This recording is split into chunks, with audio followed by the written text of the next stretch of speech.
ಗುಡಿಬಂಡೆ ಅಮಾನಿ ಬೈರಸಾಗರ ಕೆರೆಯಲ್ಲಿ ಅಪರಿಚಿತ ಮಹಿಳೆ ಶವ ಪತ್ತೆ. ಕೆರೆಯಲ್ಲಿ ಶವ ತೇಲುತ್ತಿರುವುದನ್ನು ಗಮನಿಸಿದ ಸ್ಥಳೀಯರು ತಕ್ಷಣ ಗುಡಿಬಂಡೆ ಪೊಲೀಸರಿಗೆ ಮಾಹಿತಿ ನೀಡಿದ್ದಾರೆ. ಮಾಹಿತಿ ಪಡೆದ ಪೊಲೀಸರು ಸ್ಥಳಕ್ಕೆ ಭೇಟಿ ನೀಡಿ ಪರಿಶೀಲನೆ ನಡೆಸಿದ್ದು ಮಹಿಳೆಯ ಮೃತದೇಹವನ್ನ ಕೆರೆಯಿಂದ ಹೊರತೆಗೆದು ಮುಂದಿನ ತನಿಖೆಗೆ ಕ್ರಮ ಕೈಗೊಂಡಿದ್ದಾರೆ. ನಂತರ ಶವವನ್ನ ಗುಡಿಬಂಡೆ ಸರ್ಕಾರಿ ಆಸ್ಪತ್ರೆಗೆ ಮರಣೋತ್ತರ ಪರೀಕ್ಷೆಗಾಗಿ ರವಾನಿಸಲಾಗಿದೆ.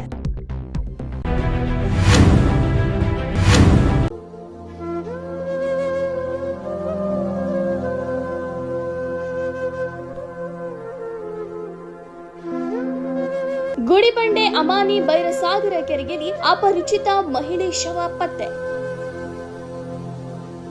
ಗುಡಿಬಂಡೆ ತಾಲೂಕಿನ ಅಮಾನಿ ಬೈರಸಾಗರ ಕೆರೆಯಲ್ಲಿ ಸುಮಾರು 50 ವರ್ಷ ವಯಸ್ಸಿನ ಅಪರಿಚಿತ ಮಹಿಳೆಯ ಶವ ಪತ್ತೆಯಾಗಿದೆ. ಕೆರೆಯಲ್ಲಿ ಶವ ತೇಲುತ್ತಿರುವುದನ್ನು ಗಮನಿಸಿದ ಸ್ಥಳೀಯರು ತಕ್ಷಣ ಗುಡಿಬಂಡೆ ಪೊಲೀಸರಿಗೆ ಮಾಹಿತಿ ನೀಡಿದ್ದಾರೆ. ಮಾಹಿತಿ ಪಡೆದ ಪೊಲೀಸರು ಸ್ಥಳಕ್ಕೆ ಭೇಟಿ ನೀಡಿ ಪರಿಶೀಲನೆ ನಡೆಸಿದ್ದು ಮಹಿಳೆಯ ಮೃತದೇಹವನ್ನ ಕೆರೆಯಿಂದ ಹೊರತೆಗೆದು ಮುಂದಿನ ತನಿಖೆಗೆ ಕ್ರಮ ಕೈಗೊಂಡಿದ್ದಾರೆ.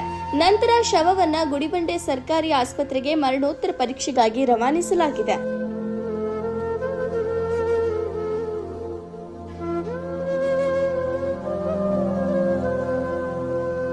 ಮೃತ ಮಹಿಳೆಯ ಗುರುತು ಇನ್ನೂ ಪತ್ತೆಯಾಗಿಲ್ಲ. ಈ ಸಂಬಂಧ ಗುಡಿಬಂಡೆ ಪೊಲೀಸ್ ಠಾಣೆಯಲ್ಲಿ ಪ್ರಕರಣ ದಾಖಲಾಗಿದ್ದು ಮಹಿಳೆಯ ಸಾವಿನ ಕಾರಣ ಹಾಗೂ ಗುರುತು ಪತ್ತೆ ಹಚ್ಚಲು ಪೊಲೀಸರು ತನಿಖೆ ಮುಂದುವರೆಸಿದ್ದಾರೆ. ವರದಿ ಮೊಹಮ್ಮದ್ ನಾಸಿರ್, ಗುಡಿಬಂಡೆ.